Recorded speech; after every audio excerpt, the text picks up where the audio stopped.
மனிதவள மேலாண்மையாளர் திரு பிரபாகர் அவர்கள் காளையார் கோவில் அருகில் உள்ள சீக்கூரணி என்னும் கிராமத்தில் பிறந்தவர்.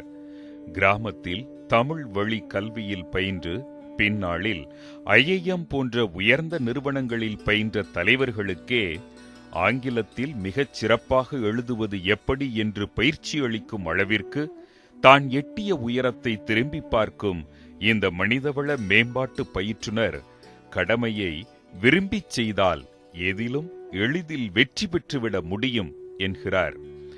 FYMC என்கின்ற இவரது நிறுவனம் கடந்த 17 வருடங்களாக இந்தியா மற்றும் வெளிநாட்டு நிறுவனங்களுக்கு மனிதவள மேம்பாட்டு சேவையை வழங்கி வருகின்றது. சிறப்பாக நிர்வாகம் செய்தல், தலைமை பண்புகளை வளர்த்து கொள்ளுதல், பணித்திறன் மேம்பாடு ஆகியவற்றை பணியாளர்களுக்கும் படிக்கும் மாணவர்களுக்கும் கற்றுக் கொடுத்து மனிதவள மேம்பாட்டுத் துறையில் சிறப்பாக செயல்பட்டுக் கொண்டிருக்கும் திரு பிரபாகர் அவர்கள் படிக்கும் மாணவர்கள் எப்படி தங்களை பணிக்கு தயார்படுத்திக் கொள்ள வேண்டும், நெருக்கடியான காலகட்டத்தில் எத்தகைய முடிவுகளை எடுக்க வேண்டும், தன் திறன் சார்ந்த படிப்புகளை தேர்வு செய்வது எப்படி என்பது பற்றியெல்லாம் மனம் திறந்து பேசுகின்றார் இன்றைய நம் பேசும் தலைமையில். பேசும் தலைமை நிகழ்ச்சிக்காக மீண்டும் உங்களை வரவேற்கின்றேன். மனிதவள மேலாண்மையாளர் திரு பிரபாகர் அவர்களோடு தான் நம்ம பேசிட்டு இருக்கிறோம். ஏராளமான இளைஞர்களை வேலைவாய்ப்பு சம்பந்தமாக சந்தித்து அவர்களை தயார்படுத்தி இருக்கக்கூடிய ஒரு நிறுவனத்தை அமைச்சிட்டு இருக்கிறார். இவரினுடைய அனுபவம், ஏராளமான இளைஞர்களினுடைய அனுபவம், பலம் பலவீனம், இது தொடர்ந்தும் நம்ம பயணிக்கலாம், தொடர்ந்து பேசலாம். சார், இதுதான் எல்லாருக்குமே நிறைய பேரால ஒரு தொழில் முனைவோராக ஒரு ஆண்டர்பிரனரா மாற முடியாததற்கான காரணம் பல நிறைய சிக்கல்கள்லாம் இருக்கு. நீங்க அப்படிலாம் ஆசைப்பட்ட ஆள் தான். ஒரு ஆபீஸ் போகணும், டிஃபன் பாக்ஸோட போகணும், திரும்ப வரணும், ரிலாக்ஸ்டா வாழணும், எந்த ரிஸ்க்கும் எடுக்க கூடாது அப்படின்ற நிலையிலிருந்து ஏன் திடீர்னு அந்த ஷிஃப்ட் நடந்தது? அந்த இது இயற்கையாவே நடந்தது. என்னோட அது ஒரு கதை. அதை மேபி நான் சொல்றேன் இது எப்படி நடந்தது. நான் ஒரு நிறுவனத்துல என்னோட மேனேஜிங் கோர்ஸ் இதெல்லாம் முடிச்சதுக்கு அப்புறம் ஒரு கம்பெனில ஜாயின் பண்ணி வேலை பார்த்துட்டு இருந்தேன். அங்க ஒரு இன்ஜினியர்னா வெரி காம்பிடென்ட் இன்ஜினியர், நல்ல சக்சஸ்ஃபுல் இன்ஜினியர். ஸோ அவர் தான் பாஸ். ஸோ அவர் ரொம்ப டஃப் பாஸ். அவர் எந்த அளவுக்கு டஃப் அப்படின்னா, தம்பிங்க வா அப்படின்னு கூப்பிடுவார். உடனே ஓடி வருவா. நாங்கள் பக்கத்தில் நின்றுருப்பேன், இன்னொருத்தர் கூப்பிடுவார். உள்ள பணத்தை எடுத்து இப்படி சுருட்டி தூக்கி போடுவார். அவன் பிடிச்சிப்பான். பிடிக்கிறது யாரு? அவர் master of engineer. So ME படிச்சிருப்பாரு. அந்த பணத்தை வில்ஸ் பேக்கெட். ஸோ அவன் போய் வாங்கிட்டு இது பண்ணுவான். நான் இங்கே மேனேஜ்மெண்ட் கோர்ஸ்லாம் முடிச்சுட்டு டை இதெல்லாம் கட்டிட்டு அங்கே போனால் அங்கே இருக்க சூழ்நிலை நான் படிச்சுட்டு வந்ததும் அப்படியே ரிவர்ஸ். பெரிய ஷாக், என்ன எப்படி இருக்கு அப்படின்ட்டு. தென் ஒர்க் ஸ்டார்டட். ரொம்ப டஃப்னா ரொம்ப ஹார்ஷாக பேசுவார், இது பண்ணுவார். அவர் புரிஞ்சுக்கிறதுக்கே ஒரு மாதம் ஆச்சு. என்ன ஒரு இன்ட்ரெஸ்டிங் பாயிண்ட் அப்படின்னா, அது ஒரு இன்ஜினியரிங் கம்பெனி. இங்கே ஒரு ரூமில் உட்காந்துருப்பாரு. உட்காந்துட்டு 4வது பீம்ல 3rd ரோல என்ன ராட் போட்டீங்க அப்படின்னு கேட்பாரு. அவர் ஒரு தப்பா இருக்கணுமே, போய் செக் பண்ண அப்படிம்பாரு. போய் செக் பண்ணா கரெக்டா தப்பா இருக்கும். அவ்வளோ strong technical skills. Okay. So அவர் ரொம்ப பவர்ஃபுல். ஸோ என்ன பண்ணுவாருன்னா, பொறுப்பை கொடுத்துட்டு அதை கரெக்டாக ட்ராக் பண்ணுவார். எங்கே ப்ராப்ளம் வருதோ அப்போ உள்ளே வருவார். ஒரே ஒரு வீக்னஸ் இந்த ஹார்ஷ்னஸ். ஆனால் மேனேஜ்மெண்ட் வைஸ், ஒர்க் பண்ணுற வைஸ் அவர்கிட்ட நிறைய கற்றுக்கலாம். ஆனால் அந்த பீப்புள் அதை எத்தனை பேர் தாக்கு பிடிச்சி நிற்கிறாங்களோ அப்போ நிறைய கற்றுக்கலாம். பட் இனிஷியலாக கொஞ்சம் ஹர்ட் ஆகிட்டு அவர் பேசுகிறத எடுத்துக்கிட்டாங்க அப்படின்னா போக வேண்டியதுதான். அதனால நிறைய பேர் அங்கே இருக்குல்ல. அது எங்கள் ஒர்க் பண்ணதில் ரொம்ப அதிக நாள் ஒர்க் பண்ணது நான் தான் நினைக்கிறேன். 2.5 வருஷம் ஒர்க் பண்ணேன். ஸோ ஒன் பர்டிகுலர் டே என்னோட ஃபேமிலி ஃபங்க்ஷன், இதுக்காக லீவ் எடுத்துகிட்டு போயிட்டு இருந்தேன். போயிட்டு வந்ததுக்கப்புறம் திருப்பி நான் வரும்போது ஏன் வரல அப்படின்னா, இது மாதிரி ஃபங்க்ஷன் இது உங்களுக்கு சொல்லியிருந்தேன். இந்த மாதிரி நீ லீவ் எடுக்கிறதுனா நீ வராமே இருந்துடலாம் அப்படின்ட்டு. அது எல்லா எம்ப்ளாயிஸ் சுற்றி நின்றுருக்காங்க. அப்போ நான் ஒரு வெரி யங், வேறு ரொம்ப சின்ன. நான் நின்றுடுறேன் சார் அப்படின்ட்டு. அந்த ஸ்பாட் ஆக்சுவலாக இன்னொரு வேலை இல்லை, நின்றுடுறேன். அவருக்கு ஆக்சுவலா ரியல் சர்ப்ரைஸ். அவர் அது திருப்பி நீ நின்னுடலாம் அப்படின்னு திருப்பி அவரை விட்டு கொடுக்குற அந்த ஈகோ. ஸோ நான் செல்ஃப் ரெஸ்பெக்ட். எக்ஸாக்ட்லி அவர் சைடு என் சைட்ல அத்தனை பேருக்கு முன்னாடி நம்ம இவ்வளோ ஹார்ட் ஒர்க் பண்ற நம்மள இவர் இப்படி இது பண்றாரு அப்படின்ட்டு தேங்க்யூ சார் அப்படின்ட்டு இது பண்ணி காம் டிஸ்கஷனை முடிச்சுட்டு திங்ஸை வச்சுட்டு நான் நடந்து போறேன்.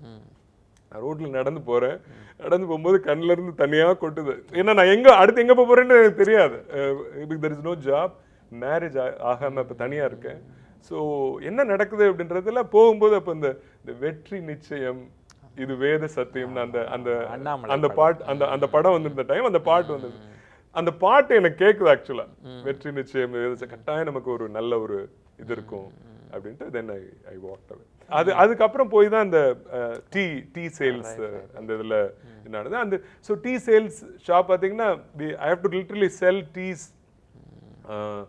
ரோட் சைட் ஷாப்ஸ் இதெல்லாம். ஸோ அதுல கொடுத்துட்டு நீங்க பேமெண்ட்டும் கலெக்ட் பண்ணணும். ஓகே. ஸோ இவ்வளோ படிச்சுட்டு டீயை எடுத்துட்டு போய் அங்க ரோட் சைட் ஷாப்ஸ்ல போய் செல் பண்றது அப்படிங்கிறது அது ஒரு நம்ம மரியாதை குறைச்சல் மாதிரி இருந்தது. பட் நான் அதை எடுத்துட்டு போய் பண்ணேன். வேலை இல்லாம இருக்கக்கூடாது அப்படிங்கிறதுக்காக அதை எடுத்துட்டு போய் அந்த ஜாப்ஸ்ல உண்மையான சேல்ஸ் அப்பதான் கத்துக்கிட்டேன் சார்.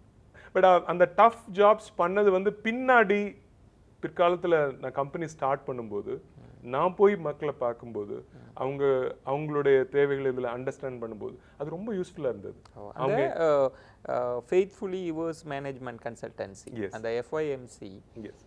எனக்கு என்னன்னா அந்த இடம் தான் சார் கேட்குறேன். அந்த நிறுவனத்தை நீங்க கட்டமைக்கணும். நீங்க ஆரம்பித்த காலங்கள் என்பது ஹெச்ஆர்லாம் நாட் பாப்புலர், அது மாதிரிலாம் ஒரு விஷயம் இருக்கிறதாவே இன்னும் பரவலாக்கப்படாத ஒரு ஹெச்ஆர் இருக்கிறப்ப அதுக்குள்ள நீங்க எப்படி வந்தீங்க? அதுல என்ன ஸ்பார்க் நம்ம ஆரம்பிக்கணும்? இந்த தொழில் முனைவோருக்கான ஏதாவது ஒரு விஷயம் நம்மள்ட்ட இருக்கு, நம்ம கத்துருக்குறோம், நம்ம ஆரம்பிச்சிருவோம் அப்படின்லாம் எவாலுவேஷன் நடந்தது அப்போ? ஆமா நடந்தது. நான் கடைசியா ஒரு MNC கம்பெனில ஒர்க் பண்ணிட்டு இருந்தேன். அப்போ ஒர்க் பண்ணிட்டு இருக்கும்போது அங்க ஒரு பயிற்சி என்ன மாதிரி ஒரு கன்சல்டன்ட் அங்க வந்தார். அவர் அங்க பேசிட்டு எங்க கூட ஒரு 1 வீக் எங்க கூட ஒர்க் பண்ணாரு அந்த கம்பெனில.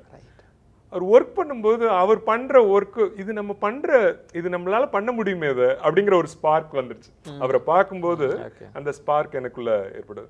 அது அப்புறம் அப்படியே டெவலப் பண்ணி ஒரு ப்ராஜெக்ட் எடுத்து அதை ஒர்க் பண்ணி பார்த்தேன். சக்சஸ் ஆச்சு.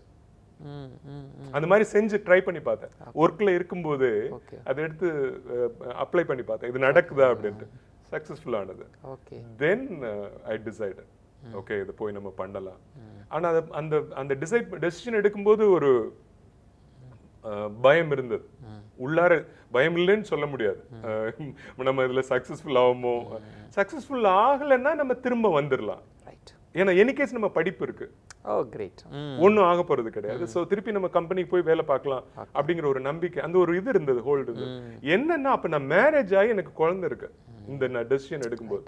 ஸோ என்னோட ஒய்ஃப் ஃபேமிலி சைட்ல அவ்வளோ நிறைய ஒரு வரவேற்பு இல்லை. அந்த நேரத்தில் போய் வேலையை விட்டுட்டு அப்போ என்கிட்ட நிறைய கையில் பணமும் இல்லை. அதை நிறைய பணத்தை சேவ் பண்ணிட்டு நார்மலாக சொல்லுவாங்க, நீ இப்போ ஒரு தொழில் ஆரம்பிக்கிறதுனா 6 மாசத்துக்கு உனக்கு வேண்டிய சேலரி இருக்கணும், உனக்கு வேண்டிய சில டெபாசிட் இருக்கணும், உனக்கு எல்லாம் பேக்கப் இருக்கணும். இந்த மாதிரி எதுவுமே எனக்கு இல்லை. ஆக்சுவலாக இன்னொரு சர்ப்ரைசிங்க, இப்படி நிறைய சக்ஸஸ்ஃபுல்லான பிஸ்னஸ் மேனுக்கு இது மாதிரி எதுவுமே இல்லாமல் தான் ஆரம்பிச்சிருக்காங்க. எனக்கு இருந்த ஒரே ஒரு சப்போர்ட் என்னோட மனைவி தான் sir. I must say she was very helpful. And there is one instant என் பையனுக்கு அந்த பால் குடி மறக்கிற டயத்தில் மில்க் டின் வாங்க வேண்டியிருந்தது. மில்க் டின் வாங்குறதுக்கு எங்கள் வீட்டில் பணம் இல்லை. ஸோ என்னோட ஒய்ஃபோட ஜுவல்லை எடுத்துகிட்டு போய் பிளட்ச் பண்ணி நான் அதை வாங்கிட்டு இது மில்க் டீன் வாங்கிட்டு வந்தேன். அந்த ஜுவல்ல அந்த பிளட்ச் பண்ண ஒருத்தர் அங்கே இப்போ இல்லை, அவரை போய் இருப்பாருன்னு பார்க்க போயிருந்தேன். அது இல்லை. அவர் என்னை அடிக்கடி போய் பார்த்துட்டு நல்ல கஸ்டமர்ஸ்னா தே பிகம், அவர் என்னோட ஜுவல்லை மட்டும் தேய்க்காம கொடுப்பாரு காசு. ஸோ வெனவர் எப்பயாவது கிளைண்ட் பேமெண்ட் டிலே ஆயிடுச்சு அப்படின்னா நான் உடனே தென் லேட்டர் கொஞ்சம் கொஞ்சமா அதுல இருந்து டெவலப் ஆகி. இந்த தொழில் முனைவோர்ல பிரச்சனை சார், பிசினஸ் ஆரம்பிக்கிறதுல நிறைய பேர் ஆரம்பிச்சுட்டு திரும்ப பேக் டு ஸ்கொயரியே வரதுக்கான காரணம் நீங்க சந்தித்த அந்த மாதிரியான பொருளாதார பிரச்சனைகள் வந்தப்ப அது ஒரு முக்கியமான திரும்ப பேக்குக்கு வந்துருவாங்க. ஆமா நீங்க அவ்வளவு கஷ்டத்தையும் தாண்டி இல்ல நான் திரும்ப மாட்டேன், நான் முன்னேறி தான் நடப்பேன்றதுக்கு என்ன உங்களுக்கு உத்வேகம் இருந்துச்சு? அது அந்த தொழில் ஆரம்பிக்கும் போது ஒரு செடி வளர்க்கறது மாதிரிங்க. சோ இந்த இளைஞர்கள் இப்போ தொழில் செய்யணும்னு ஆசைப்படுறவங்களுக்கு நான் சொல்லிக்கிறது அதுதான். இப்ப செடி வளர்றது பாத்தீங்கன்னா இப்ப நிறைய விதை போடுவோம், போடுற விதை எல்லாம் முளைச்சிடுறது இல்ல. ஒரு சில விதை இருக்கும் உள்ள, ஆனா முளைக்காது. சோ ஒரு சிலது தான் முளைக்கும். அதை உடைச்சிட்டு வரக்கூடிய அந்த மாதிரியான ஒரு ஐடியா நம்மகிட்ட இருக்கணும், அப்ப அது வளரும். இந்த நான் செஞ்ச தொழில் வந்து எனக்கு கட்டாயம் வந்துரும் அப்படின்ற ஒரு இது பார்க்க முடிஞ்சது, நம்பிக்கை என்னால் பார்க்க முடிஞ்சது. அது ஒண்ணு. செகண்ட் வந்து இப்ப நான் செடின்னு சொன்னது மாதிரி அது வளர்றதுக்குன்னு அது டைம் இருக்கு இல்லையா? சோ ஒரு 2 years 3 years take your own time. அந்த அப்ப அந்த டயத்துல யார் நின்னு வெயிட் பண்றாங்களோ அவங்க பின்னாடி சக்சஸ்ஃபுல்லா ஆறாங்க. ஈவன் FOMC இப்ப நான் அந்த பண்ண ஆர்கனைசேஷன் ஒருத்தர் ஒரு தடவை ட்ரைனிங் நாங்க பண்றோம் அப்படின்னு போய் ஒரு கம்பெனி ஓனர்கிட்ட போயிருக்கணும். ட்ரைனிங்னா என்ன அப்படின்னு அவன் திருப்பி என்கிட்ட வாட் இஸ் ட்ரைனிங், ஏற்கனவே நல்லா தான் இருக்கா, என்னத்தை பண்ண போறீங்க? அப்புறம் அவங்க கூட உட்காந்து இப்ப நான் அது மாதிரி நிறைய பேர்கிட்ட பேசினது, அந்த அவங்க வந்து வேற யாரோ ட்ரைனர்ஸ் கூட யூட்டிலைஸ் பண்ணலாம் இப்ப. ஆனா நாங்க அந்த அவேர்னஸ் இனிஷியல் டேஸ் 1999 பாத்தீங்கன்னா ஈவன் இன்ஸ்டிடியூஷன்ஸ் எல்லாம் personality development R soft skills அப்படின்னா அது தேவையா என்ன அப்படிங்கிற ஒரு இன்னைக்கும் அது ஒரு பிரச்சனை தான் கேள்வியா. ஆக்சுவலா இன்னைக்கும் சில மரபு சார்ந்து நீங்க தொழில் முனைவோராக இருக்கிறவங்களுக்கு வந்து ஒரு சேச்சுரேஷன் பாயிண்ட் இருக்கு.